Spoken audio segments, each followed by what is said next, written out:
The purpose of this so-called controlled spontaneity is to shape and direct public responses following terrorist attacks towards empathy and unity rather than towards violence or anger.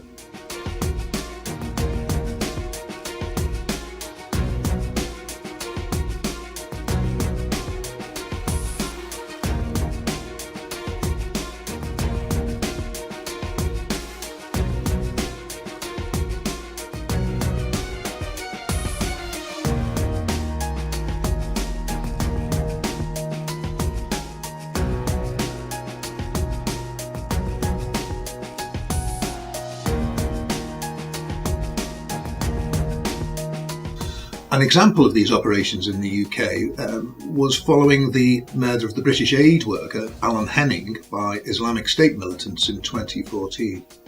An image of a woman wearing a Union Jack hijab was circulated in the British press as part of a media campaign. It later emerged that the image was developed by a private contractor, Breakthrough Media, on behalf of a controversial propaganda unit, the Research, Information and Communications Unit, which is part of the UK Home Office's Counter-Terrorism Division. A leaked internal Breakthrough document says the objective was, quote, to establish a platform for British Muslim women to set out an alternative interpretation of Islam and to take a lead in countering extremism in their communities.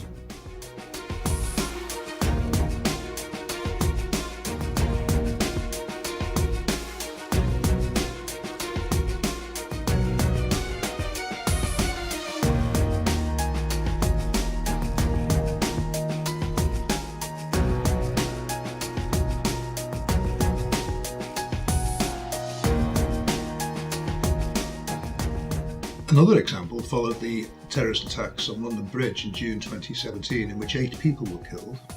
The day after the attacks, a team of men were allowed to pass through the police cordon and plaster walls with positive images of London and hashtags that were already in circulation on social media. The next day, a British government official rang the local council and said, "We're sending you 100 imams."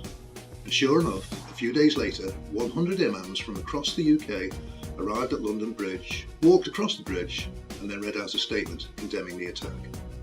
And the following weekend, a group of Muslims arrived at the bridge and handed out thousands of red roses, which they said was a gesture of love and solidarity.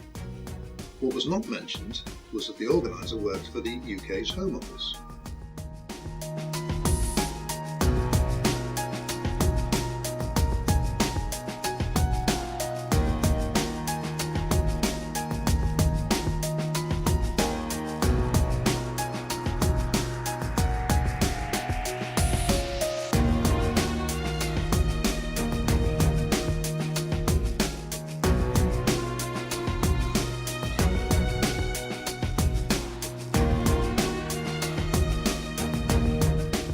Some key figures involved in these operations are starting to have misgivings about the way in which emergency planning is being combined with propaganda techniques in order to influence the reaction of the public following a terrorist attack. They're worried that the social media campaigns distract the public and do little to encourage them to engage in debate about the causes of the hatred that underpin terrorism.